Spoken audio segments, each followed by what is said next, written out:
Diniz, boa noite. Eu gostaria que você falasse um pouquinho do panorama do que você viu da partida, né? Se você acredita que saiu com até um resultado bom diante dos dois pênaltis que foram dados para o Red Bull Bragantino e foram desperdiçados pela equipe. Queria que você falasse um pouquinho sobre o Gabriel Sara, mais uma vez recebendo grandes críticas por parte da torcida, né? Por parte da torcida, grandes críticas, e se você aceita, você vê dessa forma. Então, em relação ao jogo, a gente fez um primeiro tempo de razoável para bom, mas não foi também um grande primeiro tempo. As mudanças foram no sentido de ter mais intensidade e a gente conseguir fazer os gols, e o time acabou não correspondendo. A gente teve uma piora tática e uma piora técnica também.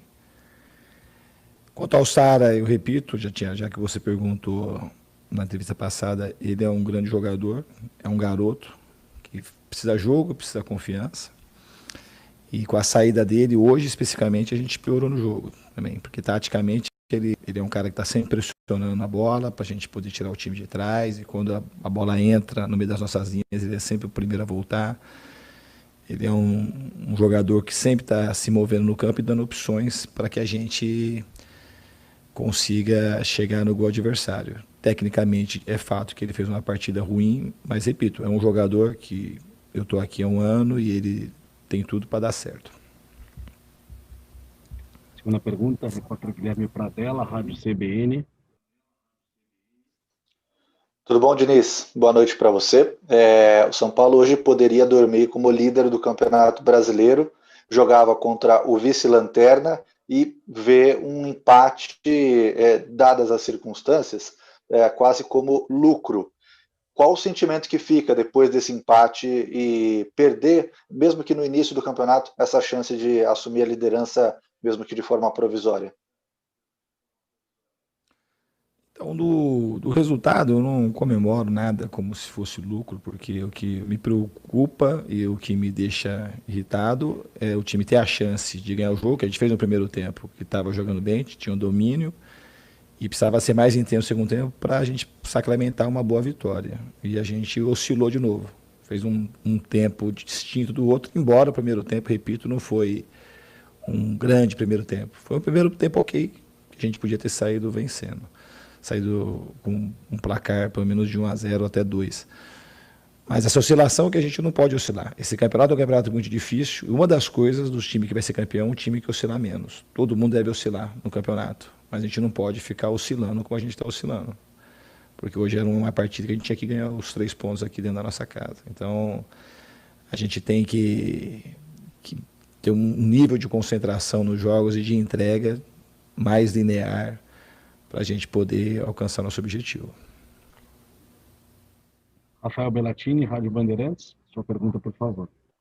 Boa noite, Diniz. Eu queria saber a respeito do elenco do São Paulo, porque são muitas perdas por lesões nos últimos semanas, nos últimos dias, e está vindo uma semana importante, com a volta da Copa Libertadores, tem clássico no sábado, tem River Plate na semana que vem, depois já uma viagem.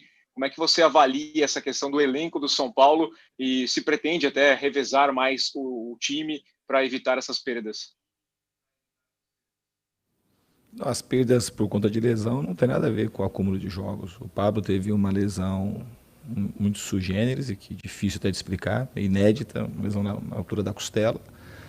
O Lisieiro teve um problema cirúrgico no tornozelo e o Daniel Alves quebrou o braço. Então, assim, as lesões, a gente pode até pensar em algum momento em preservar jogadores que estão com a rotina mais desgastante, mas as lesões aí que você falou, talvez pensando em preservar o jogador por conta de lesão, a gente não teve problema de lesão no campeonato por conta do acúmulo de jogos e da sequência do campeonato.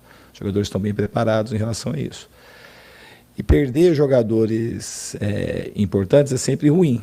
Só que esse é o elenco que a gente tem, o elenco que eu já falei que eu gosto do elenco, é um elenco jovem, mas que tem jogadores promissores, que a gente não contava é perder com o Pablo, perder o Daniel nessa altura do campeonato.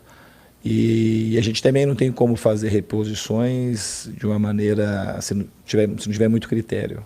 É muito difícil contratar. Talvez na janela, quando abrir a janela, a gente tenha uma outra contratação pontual. A gente tem que trabalhar e o time ter mais coesão, ser um time, como eu falei na pergunta anterior, na pergunta que me fizeram anteriormente, a sua, a gente tem que parar de oscilar como a gente tem oscilado. Bibiana Bolson, ESPN Brasil, sua pergunta. Oi, Diniz. Boa noite para você. Olá também aos colegas. Quando você fala que foi um primeiro tempo ok, né, melhor do que o segundo tempo, você também admite que foram 2 tempos distintos. Por onde passaram os principais erros desse São Paulo que oscilou tanto, especialmente no segundo tempo, Diniz? O nosso time é um time que tem uma característica de ser muito agressivo na marcação na linha da frente. Se a gente não colocar pressão no adversário, pressão na bola, e para a gente poder jogar com as linhas mais compactadas, a gente tende a ter problemas, que foi o que aconteceu no segundo tempo também do Atlético Mineiro. E a gente oscilou muito nisso, que é uma coisa que a gente não pode oscilar, que a gente sabe que a gente acaba tendo um efeito cascata, que foi a origem do primeiro gol, e depois a gente também teve alguns momentos de precipitação para poder terminar a jogada e cedemos alguns contra-ataques para o Red Bull. Mas o fator mais importante para a gente ter taticamente sofrido no segundo tempo foi a falta de pressão na bola no campo adversário. José Eduardo Martins, Portal UOL. Diniz, boa noite. Eu queria saber como fazer agora para trabalhar. Você vai ter só 2 dias até o clássico, né? E na sequência já tem o jogo com o River. E você tá com uma série de desfalques e tal. Como que você pretende fazer? Você talvez poupar alguns jogadores no clássico? É uma coisa que passa pela sua cabeça, não? Isso passa, mas não é uma coisa que está definido. A gente tem um jogo no sábado, o jogo do River, depois é na quinta. É uma coisa que a gente está estudando ainda. Se tivesse, a gente vai ver que tem necessidade, que o jogo do Santos também é um jogo importante. E o jogo do River é na quinta. Então é uma coisa que a gente tem que conversar, ouvir também os jogadores, como é que eles vão chegar, principalmente na sexta-feira, para a gente definir o melhor time para jogar contra o Santos e também pensar um pouco no River. Mas no momento agora a gente tem que pensar no jogo do Santos, que é um clássico e um jogo importante. André Hernan, TV Globo, sua pergunta, por favor. Tudo bem, Diniz? Boa noite. São Paulo, a gente vê que depende muito da questão da confiança, né? Essa sequência de vitórias vinha dando confiança. Da maneira que foi o jogo hoje, essa questão de retomar a confiança em jogos importantes que vem, é algo que também te preocupa? É algo que você também pretende trabalhar nesses dias que você tem antes do Clássico? Não, o que me preocupa mais é a oscilação do que trabalhar no jogo, porque tem o jogo importante. A gente tem que ser um time mais consistente, porque um time que está pensando em ganhar o campeonato, a gente tem que manter a consistência do time. A gente não pode oscilar, fazer um tempo bom, outro ruim, ou fazer 2 jogos muito bons e fazer outro ruim. A gente tem que ser mais constante. Vai haver, sempre há oscilação. Em todos os times, em algum momento vai oscilar. O que a gente tem que diminuir a nossa oscilação. E o jogo de sábado é um jogo importante, que é um clássico, e o jogo da quinta-feira, além de ser um jogo importante, é um jogo que tem um caráter muito decisivo contra o River. Então, o que a gente tem que trabalhar nessa questão da confiança é o time ser mais coeso, mais consistente em todos os aspectos, tanto psicológico como tático e físico, em todas as partidas, do começo até o final do jogo. Que eu acho que isso está sendo o nosso principal problema desde quando começou o Campeonato Brasileiro. Cavalcante, Fox Sports. Diniz, boa noite para todo mundo que está acompanhando aqui a entrevista coletiva.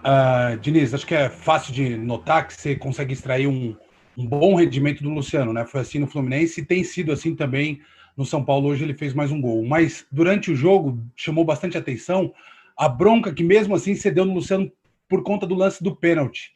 Isso rendeu alguma conversa entre vocês no vestiário? O que mais te incomodou, te revoltou naquele lance para você ter chamado a atenção dele, mesmo com essa relação de confiança que vocês têm? Boa noite. Não, a pergunta mesmo com essa relação de confiança, não. É porque a gente tem uma relação de confiança, eu posso ser espontâneo com ele, eu posso cobrá-lo, e ele melhorou e rende por conta disso. É um lance que eu irritei porque a gente sofreu um pênalti, que é um lance totalmente evitável. E a minha relação com o Luciano, ela é ótima, e ela é ótima por conta disso, por conta que eu posso cobrá-lo da maneira que eu acho que ele precisa ser cobrado, e ele responde muito bem a isso. É um jogador que, além de ele estar indo bem, ele tem muito ainda para contribuir aqui no São Paulo. Marcelo Rosenberg, TV Bandeirantes, sua pergunta, por favor. Olá, tudo bem? Boa noite, Fernando. Seguinte, você falando muito de constância, né? Quer dizer que não está realmente conseguindo ter essa linearidade, né? E muitos dos jogadores são muito jovens. Até você ser um psicólogo, queria que você falasse de que maneira você pode trabalhar isso na cabeça de jogadores que, de repente, estão tendo que andar, estão tendo que resolver, né? E ainda muito jovens, participando realmente de uma roda de um clube tão grande como o Paulo. Obrigado pela pergunta, mas não tem uma receita. Esse é um trabalho constante que a gente tem que fazer todos os dias, em todas as frentes, para a gente poder, de fato, ter a coesão que a gente demonstra em muitos jogos, em muitos momentos, para a gente conseguir isso. E o jogador assim jovem, ele tende a oscilar mais, mas não é porque ele tende a oscilar mais que ele tem que oscilar mais. A gente tem que trabalhar, e a gente está trabalhando nesse sentido, fazendo as correções nos vídeos e mostrando que a gente para vencer na vida, não é só no futebol, a gente tem que ser constante. Então, e hoje o jogador de futebol está com 20, 21, 22, o futebol está muito acelerado. A gente tem que ser constante, independente da idade que a gente tem. Então, eu aposto nisso. Acho que tem jogadores que estão conseguindo passar essa fase, que oscilaram. O Igor Gomes está voltando a jogar bem, e a gente tem que trabalhar. A gente vai continuar trabalhando como a gente tem feito, corrigindo no vídeo, conversando com os jogadores e passando confiança e acreditando sempre que a gente vai atingir cada vez mais as nossas metas e os nossos objetivos dentro do campeonato. Uma pergunta da entrevista coletiva, Eduardo Rodrigues, GE. Globo. Olá, Diniz, boa noite.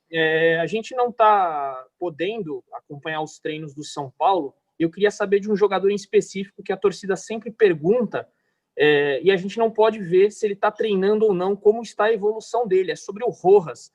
Você poderia atualizar a gente sobre ele? Como é que está a situação do Rojas, que é um jogador que creio que será importante ainda no Campeonato Brasileiro pela velocidade que ele tem pelos lados do campo? De fato, é um jogador muito interessante. Vocês sabem que ele teve um problema muito sério. Ele está num período de transição ainda, o Rojas. Ele não está apto ainda, entregue para a parte técnica para poder ser escalado em jogos, não está fazendo coletivo. Ele está num processo ainda de transição, aí, se readaptando à prática competitiva do futebol. Obrigado, Diniz. Obrigado a todos pela presença. E é isso, galera. Esse aqui foi mais um vídeo. Deixe seu like e se inscreva no canal.